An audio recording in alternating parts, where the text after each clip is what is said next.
You're watching Euronews now. I'm Takumbo Silako with your top stories. A new strategy for old enemies. NATO says it wants to boost its military forces to counter Russia and China. We'll be digging into the alliance plans. Also, Amnesty International is accusing Russia of carrying out war crimes by deliberately attacking civilians during its strike on a theatre in Mariupol back in March.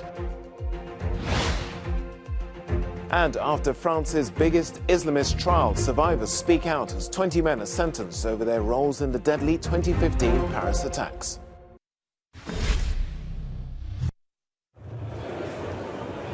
NATO country leaders recharged their cultural batteries at the Prado Museum ahead of the final day of a momentous summit in Madrid.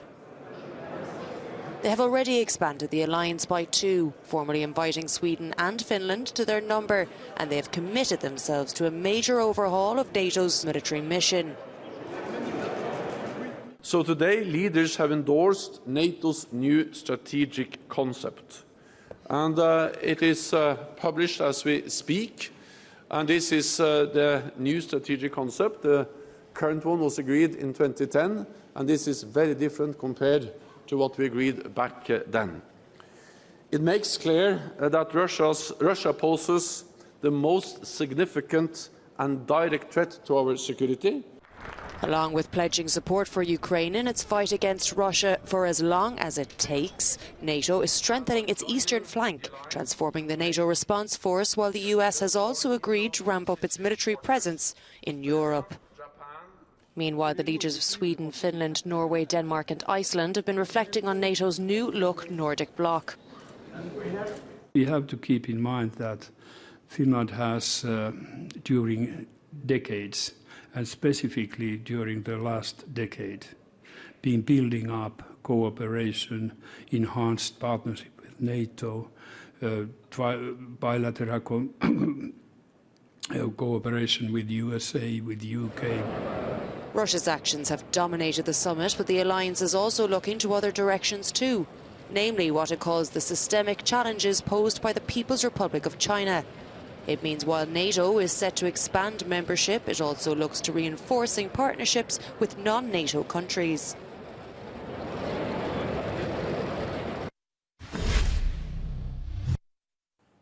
NATO leaders say they want to send a clear and unmistakable message to Russia that they're more united than ever over its war on Ukraine.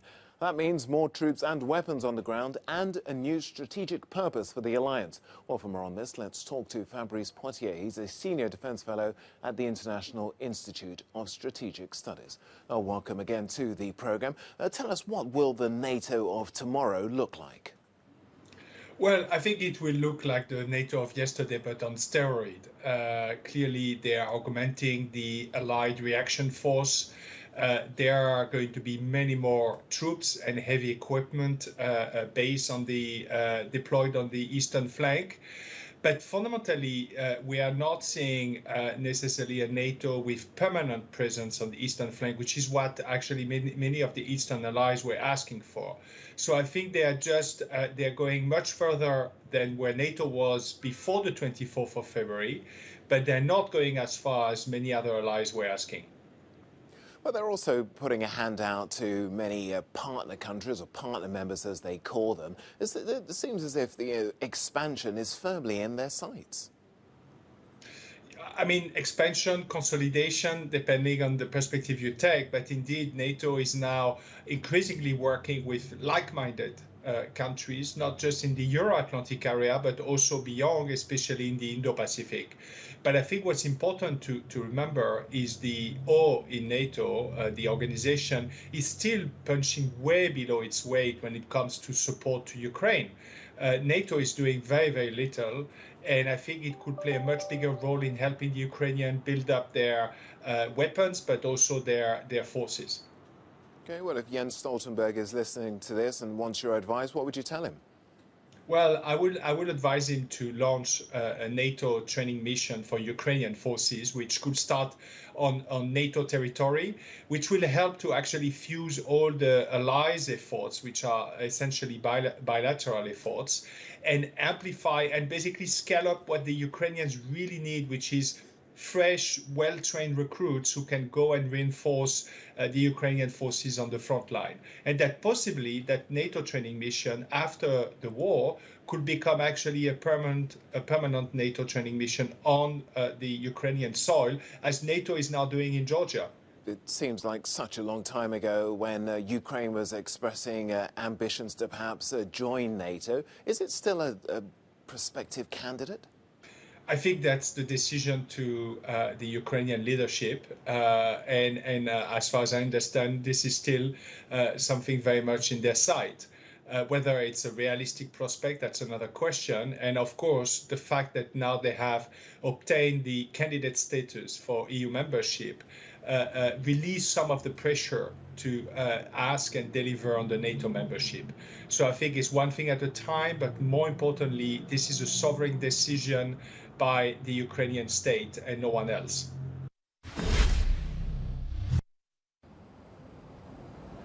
Ukrainian forces announced they have pushed back Russian troops along Snake Island, an island placed off the Black Sea port of Odessa. Russian troops have faced relentless resistance from Ukrainian troops on the island. Russia's defense ministry described their withdrawal as a goodwill gesture, saying it had completed all operations it had set out to do, adding that the export of Ukrainian grain from Odessa could now resume.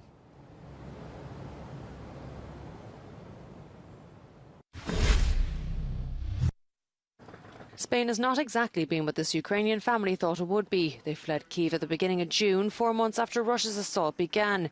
However, after passing through the first reception centre, they discovered they had nowhere to go. For a week we lived in a hotel in Pozuelo. Then with our suitcases and the girls, we looked for a place to stay, for somewhere to eat, from morning till night, where to go, who to ask for help, and with what organisation. Different associations found them accommodation in the province of Orense and Vitoria, but there was no vacancies, so they returned to Madrid. They faced life on the streets before a charity put them up in a hostel.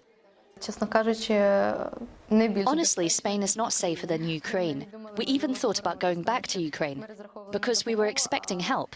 But in the end, we found ourselves on the street, in a foreign country, with no money, no food, no housing.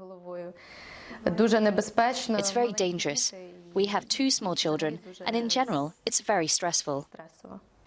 Foundation Madrina, which found Valentina a place to stay, has a call centre for refugees seeking accommodation. But as the months drag on, support is running thin. This family has been with us for 3 months. The electricity and water bills have gone up a lot. We can't take care of this family. Since the beginning of the war, some 125,000 Ukrainian refugees have arrived in Spain. The government has announced an aid package of €400 from July for those who are left out of the public reception system because they have not gone through one of the formal channels. But this foundation believes something even more important could be done. We need to incorporate these job seekers into the Spanish job system and get their qualifications recognised as soon as possible. We also need to offer companies who are hiring them tax deductions. The Spanish Ministry of Inclusion, Social Security and Migration denies that there are Ukrainian families who have not been accommodated. They say it has enough places for displaced people.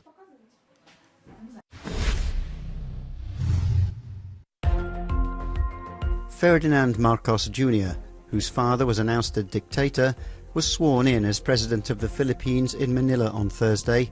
He succeeds Rodrigo Duterte as the country's 17th president. His rise to power, 36 years after an army-backed revolt removed his infamous father, upends politics in the Asian democracy.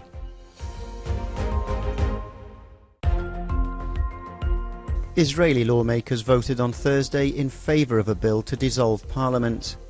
Foreign Minister Yair Lapid has taken over as interim Prime Minister, and fresh elections are due to be held on November 1st. Until now, Naftali Bennett had been PM of a coalition, but he says he won't stand in the upcoming poll.